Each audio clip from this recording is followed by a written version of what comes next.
Doctors of Reddit, what is the most unethical thing you have done or you have heard of a fellow doctor doing involving a patient?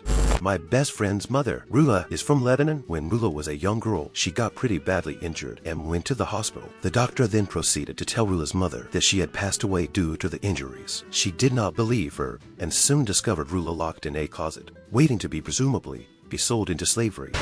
I work in a pharmacy and a doctor was just recently blacklisted from our pharmacy because he was prescribing his attractive female patients high doses of opioids to get them addicted. Then he would only refill their script if they had sex with him. Apparently he was doing it for years before anyone said anything. Edit. This is a couple links to the story for everyone who thought I made it up. Since being blacklisted, he has also been arrested and charged with 13 felonies. My roommate in dental school was a medical student. There was some big scandal at the hospital. He was doing a rotation because an anesthesiologist left with the nurse anesthetist and left the patient alone. Something went wrong and the patient passed away on the table. Where were the two of them? Getting down in a nearby unused room, thinking that nothing could happen in just a few minutes.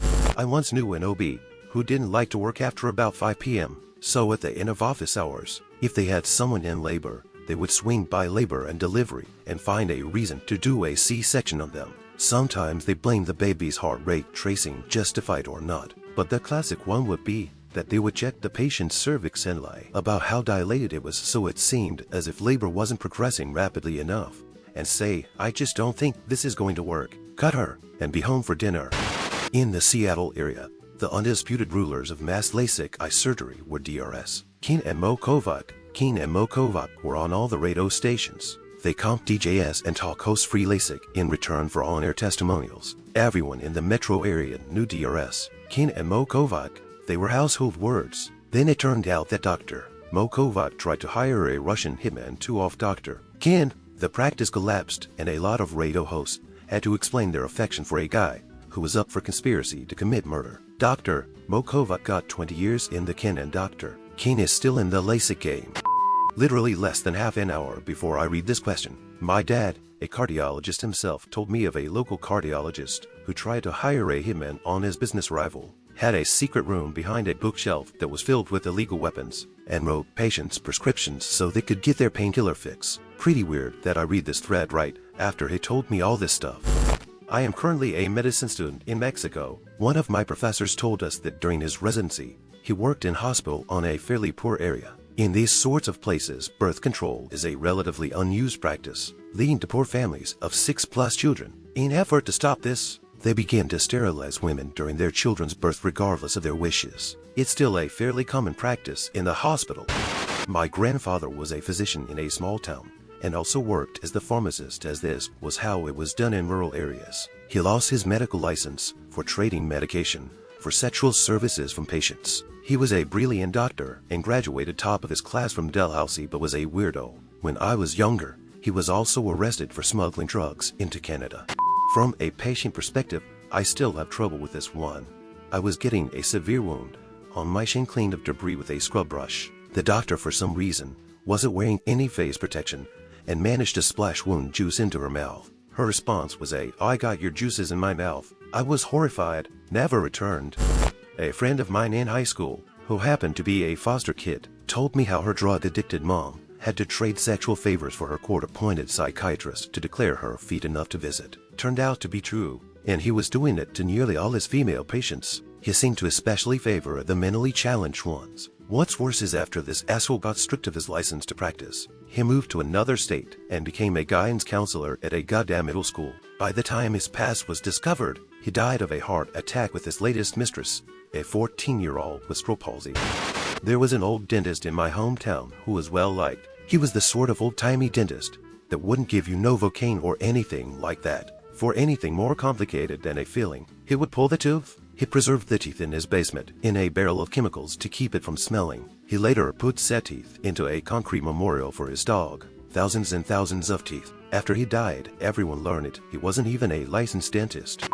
This happened when I was a medical student working in there. This 20-something male was drunk driving and crashed his car into an elderly couple, causing them to require emergent surgery. He was belligerent and walking around naked in the trauma bay. Nurses were trying to get him to calm down and stay in his room and stop yelling. He was calling the nurses bitches and asking to go to the bathroom, so they gave him a urinal. As he was urinating, my attending went up to him and said, "I want you on that bed right now." He said, "Fuck you," so my attending knocked the urinal out of his hand. Piss went flying all over the room. He picked him up and threw him on the bed, and pushed some Roturonium through his IV to paralyze him. Then he seemed to take his time with intubating him, letting his Oda Saturday get down into the 40s, before finally letting him breathe again. I don't know what ended up happening to the guy in the long run. Turns out he had just broken up with his girlfriend and went on a drinking binge. He deserved to be punished for what he did, but I don't think he deserved to be forcibly intubated for no reason other than causing a scene.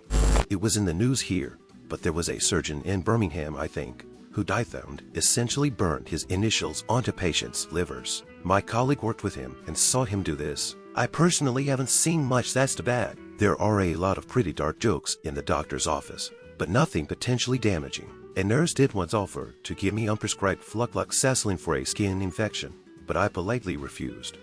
My mother-in-law, who is a nurse, told me that when she worked in there earlier on in her career 20+ years ago, a 6-year-old boy was admitted for sexual abuse. He was being animally raped by his grandfather, and because of this, for one reason or another, he wasn't passing stools. She explained that he was so worried and scared from any sensation down there, he couldn't divide it by wouldn't go, so the on-call doctor prescribed a fucking enema. This enema was also given by a male nurse. She tried talking to the doctor about how wrong that was, and possibly giving him something orally first, but he didn't listen or just didn't care. She said it literally broke her heart, and she still gets emotional talking about it.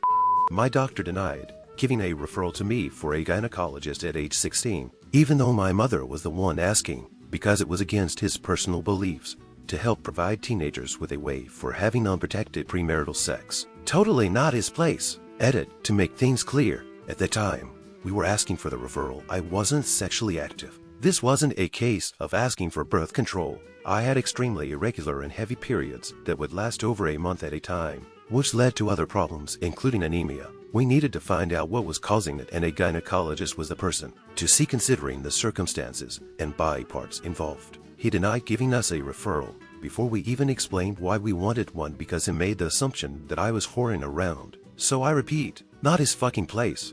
Can't give away too much, but there was this doctor who worked at a morgue and would have sex with the attractive female's corpse. One of the nurses, divided by assistants, walked in on him during the act one time. Doctor bought her a new car, and she got other privileges out of it to keep her mouth shut and not report him.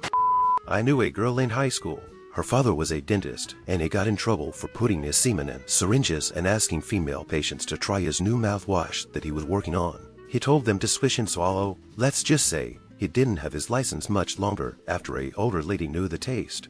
An interesting moral quandary my father, an oncologist, encountered. He had just given a patient a very bad diagnosis, something very much terminal, and not much time left to live. The guy said he was going to go on a spending spree with all his credit cards and gift away a lot of the stuff to loved ones. My dad confides that he technically had an obligation to report such information to credit bureaus or whatever, but after a little thought figured, what the hell, let the dying guy have his day. What does Reddit think of this? I made an account just for this thread. I have never told anyone else this, but I thought it would be appropriate for self-therapy purposes. Getting it off my chest. My brother and I both have practices in separate states. He confessed to me about several months ago that he convinced a mother and son to have sex with each other for therapeutic purposes, purely to fulfill his own surreptitious desires. I believe, ethically, he is struggling to come to terms with it, more so than I. I can only hope. I haven't told anyone else until now, but it has been something I've thought about for days on end. Write your stories in the comments, subscribe and watch our others videos.